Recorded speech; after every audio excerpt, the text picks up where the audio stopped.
धनंजय मुंडे यांनी आपल्या मंत्रिमंडळातील केंद्रीय मंत्रिपदाचा राजीनामा दिलाय.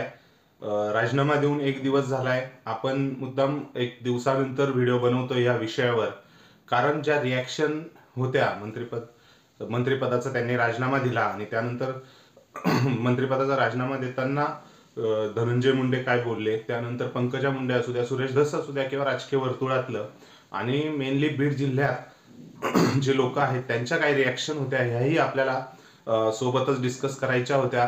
कारण एक सब्जेक्ट बोलल्यानंतर त्याच्या ज्या प्रतिक्रिया होत्या त्याच पाहण्यासारखी गोष्ट होती.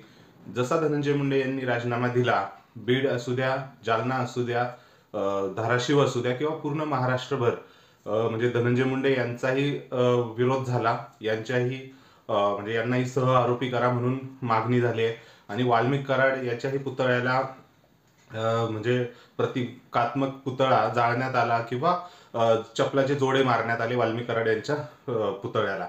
तर आपण हे सर्व बघतोय कारण सगळ्यात महत्वाची गोष्ट म्हणजे धनंजय मुंडे यांचा ज्यावेळेस राजीनामा दिला त्यांनी ट्विटरवरती ट्विट करून सांगितलं की जे फोटो समोर आले धनंजय देशमुख यांचा भाऊ जो संतोष देशमुख आहे यांच्या हत्याकांडातले, त्याने मी व्यथित आहे आणि त्यातल्या त्यात माझी वैद्यकीय कारणांमुळे मी राजीनामा देत आहे.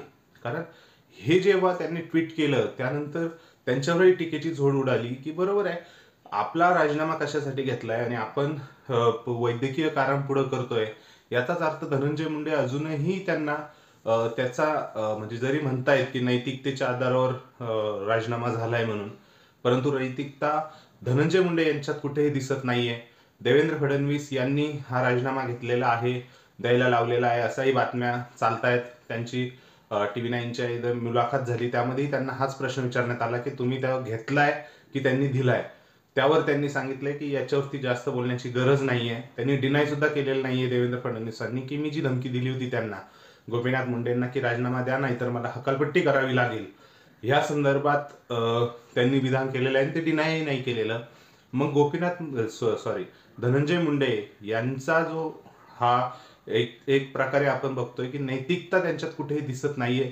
त्यांना अजूनही जे फोटो समोर आलेले आहेत त्यांना अजूनही वाटत नाहीये की माझी मॉरल रिस्पॉन्सिबिलिटी होती की वाल्मिक कराड माझ्या जवळचा होता आणि त्यातनं हे कृत्य घडलं, हे समजायला धनंजय मुंडे यांना मला नाही वाटत कुठले आता म्हणजे कोण बोलवायला पाहिजे.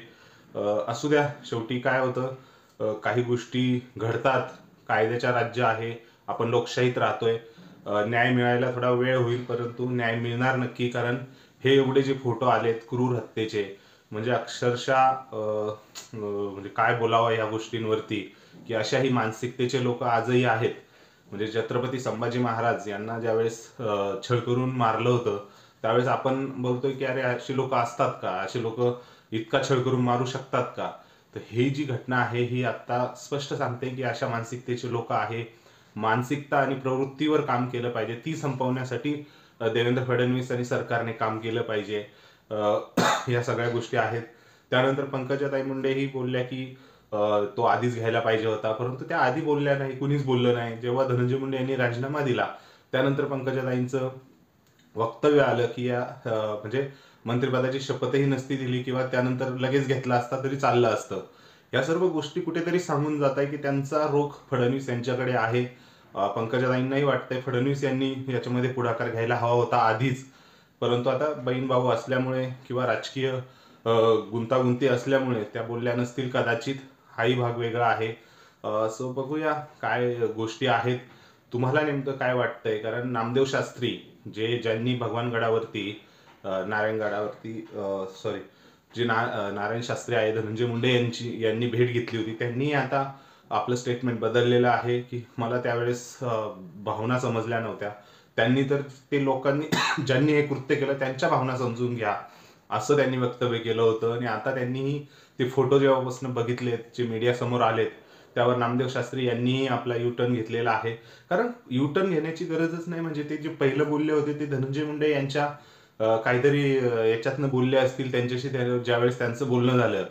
कारण धनंजय मुंडे यांना अजूनही मला वाटत नाहीये की त्यांना कुठेतरी वाटतंय की आपण नैतिकता दाखवलेली आहे. कारण त्यांच्या ट्विटवरनं तर असंच वाटतं की मी वैद्यकीय कारणांसाठी दिलेला आहे.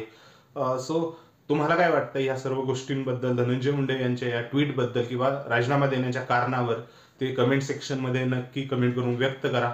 व्हिडिओ आवडल्यास लाईक करा आणि आपल्या चॅनलला सबस्क्राईब करायला विसरू नका. धन्यवाद.